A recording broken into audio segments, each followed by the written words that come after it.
ये तो वानर के वेश में कोई मायावी असुर लगता है। कौन हो तुम?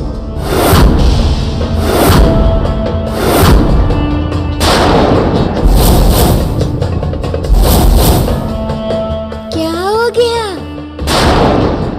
जीवा लड़खड़ा गई? एक बालक से भयभीत हो गए? मैं किसी से भयभीत नहीं होता,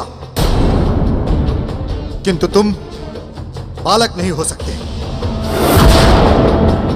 बताओ तुम कौन हो और कहां से आए हो?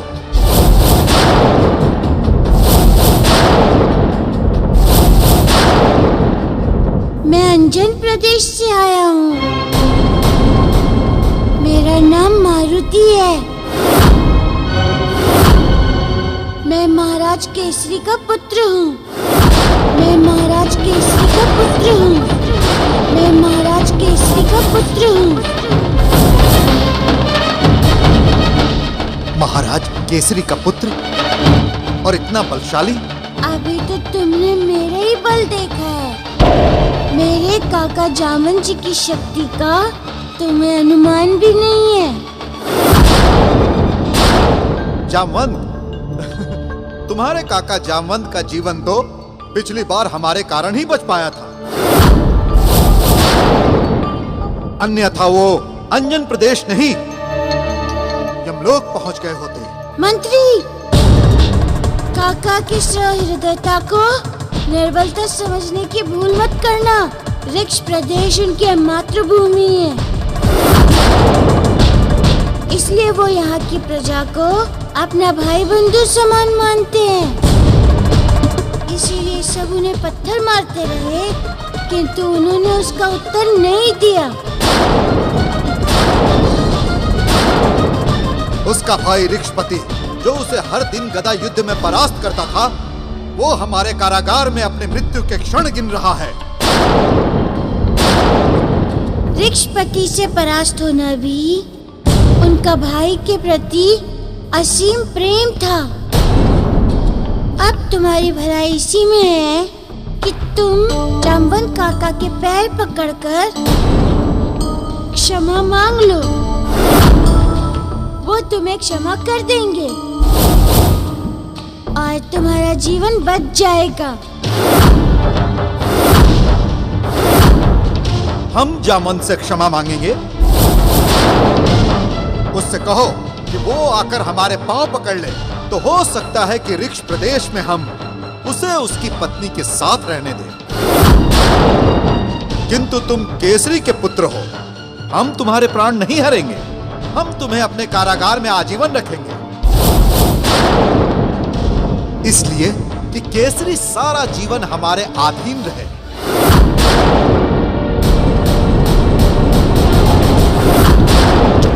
सेनापति जी। जाओ इसे कारागार में डाल दो। जो आज्ञा।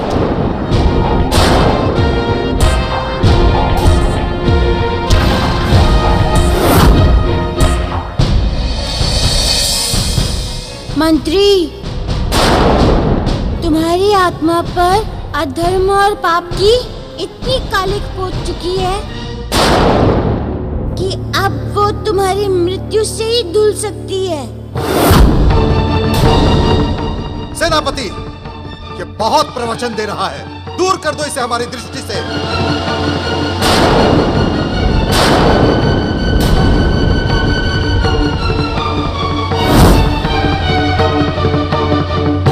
ब्रह्मदेव, इस ऋक्ष प्रदेश पर आपकी विशेष कृपा है। अब इसके सिंहासन पर हमारा अधिकार होगा। यहाँ के राजा हम बनेंगे, हम।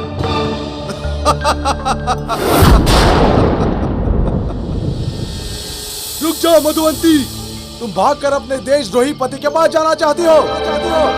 तुम भागकर अपने देशद्रोही पति के पास जाना चाहती हो? तुम भागकर अपने देशद्रोही पति के पास जाना चाहती हो? तुम भागकर अपने देशद्रोही पति के पास जाना चाहती हो? तुम भागकर अपने देशद्रोही पति के पास जाना चाहती हो? मेरे पति देशद्रोही नहीं है। मेरे पति देशद्रोही नहीं है। मेरे पति देशद्रोही नहीं है।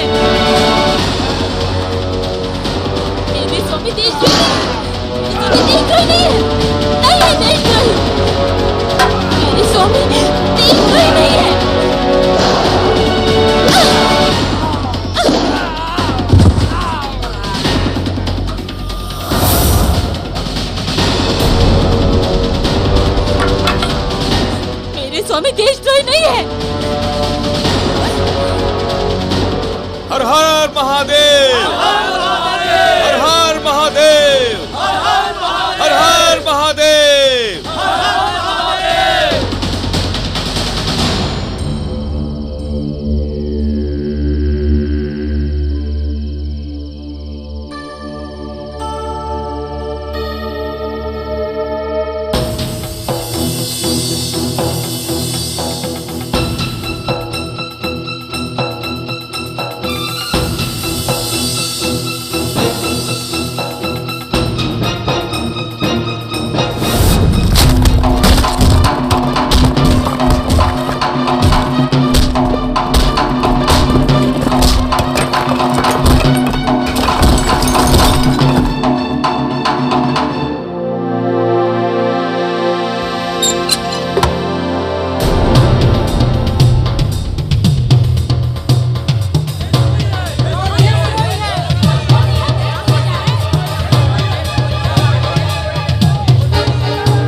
मेरी मातृभूमि, मुझे क्षमा करना।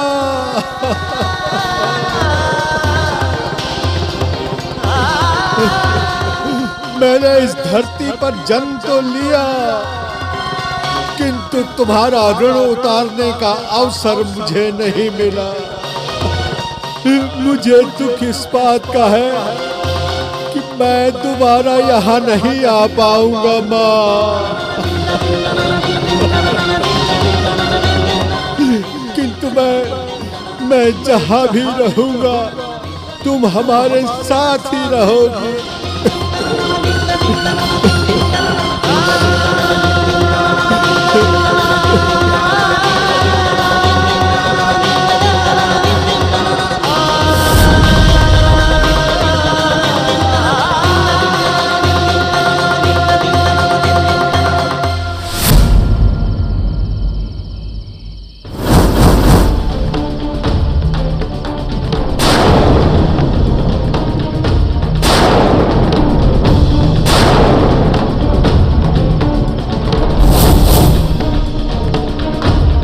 काका, ये अचानक आपने पैर क्यों पीछे खींचा? केसरी पुत्र, हम ऋक्ष प्रदेश की सीमा पर पहुंच चुके हैं।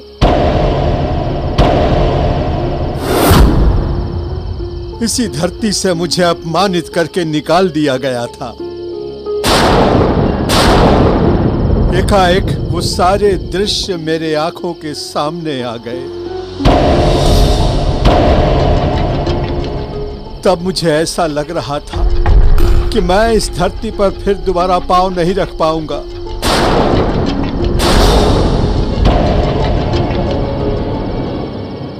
स्वामी, स्वामी, स्वामी।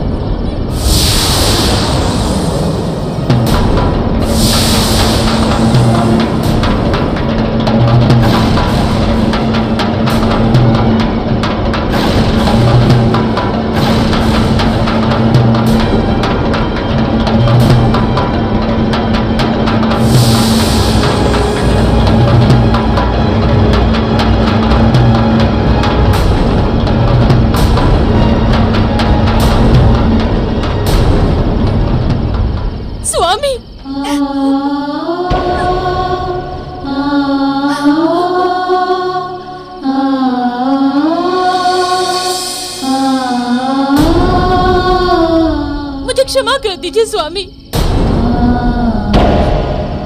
मुझसे बहुत बड़ी भूल हो गई। मैं आपको देशद्रोही समझ बैठी।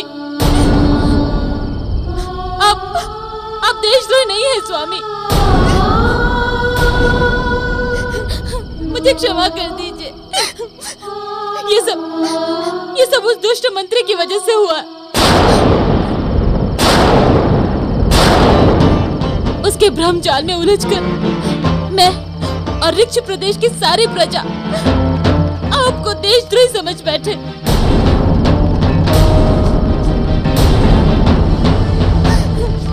मुझे क्षमा कर दीजिए स्वामी, मुझे क्षमा कर दीजिए।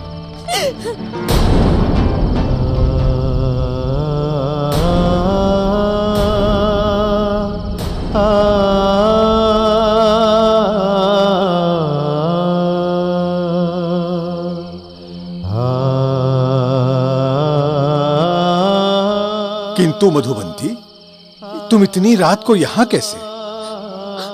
अनर्थ हो गया है स्वामी। उस धूर्त मंत्री ने ऋक्षपति को बंदी बना लिया है। उस धूर्त मंत्री ने ऋक्षपति को बंदी बना लिया। उस धूर्त मंत्री ने ऋक्षपति को बंदी बना लिया। उस धूर्त मंत्री ने ऋक्षपति को बंदी बना लिया। उस धूर्त मंत्री ने ऋक्षपति को बंदी बना लिया। इसी की सूचना देने के लिए मैं अंजन प्रदेश की ओर आ रही थी। इस समय ऋक्ष प्रदेश को आपकी बहुत आवश्यकता है स्वामी।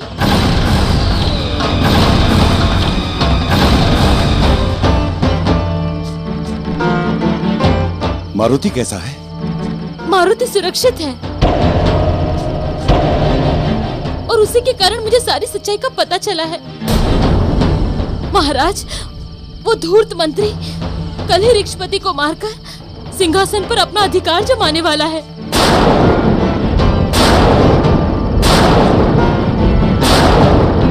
नहीं, ये नहीं हो सकता है। कोई दुष्ट मेरे भाई को मार नहीं सकता है इस तरह। और जब तक हम जीवित हैं, कोई पापी मेरी मातृभूमि को अपने अधिकार में नहीं ले सकता है। सैनिक वीरों, हमारा लक्ष्य निकट ही है, आगे बढ़ो। हर हर महादेव!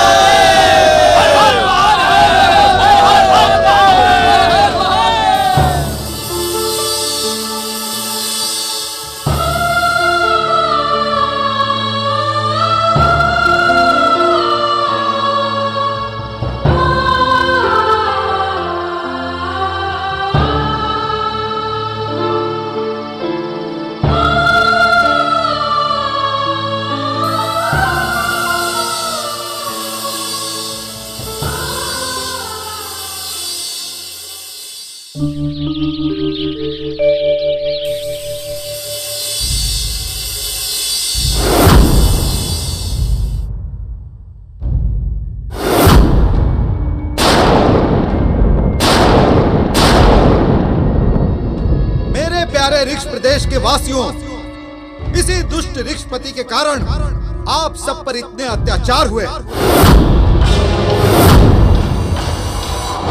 और इसी के कारण आपसे अधिक कर वसूला जाता था। इसी ने आपके घरों को लुटवाकर उसमें आग लगवाई और इसी ऋक्षपति ने वानरों आदि की हत्या करके आप सबकी ऐसी स्थिति कर दी कि आप ऋक्ष प्रदेश से बाहर नहीं निकल पाते, क्योंकि बाहर निकलते ही ऋक्षों से बदला लेने के लिए उनकी हत्या कर दी जाती थी। किसी के प्राणों का कोई मूल्य नहीं है इसकी दृष्टि में। किसी को भी मारकर यह दुष्ट आनंदित होता था, किंतु अब हम ऐसा नहीं होने देंगे। अब आप लोग ही बताइए, ऐसे राजा के साथ क्या होना चाहिए?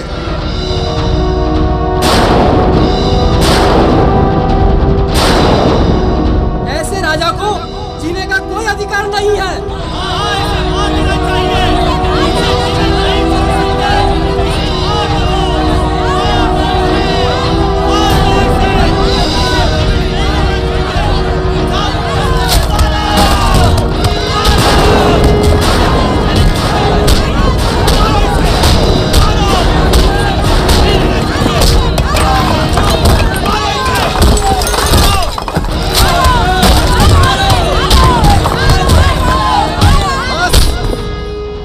आप सब लोग,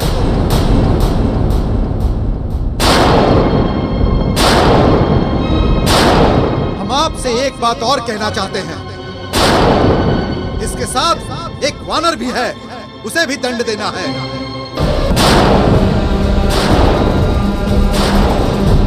पता नहीं काकी अभी तक जामन काका के पास पहुंची है नहीं। सैनिक वीरों, प्रातः हो चुकी है, कहीं हमें विलंब न हो जाए। हर हर महादेव! हर हर महादेव! हर हर महादेव! अब इन दोनों को दंड हम देंगे।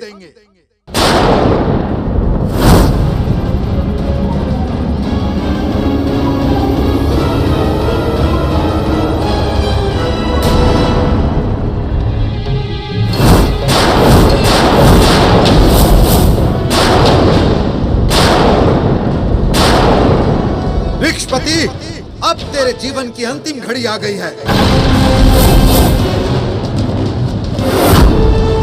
तुझे मारकर हम यहाँ के राजा बनेंगे।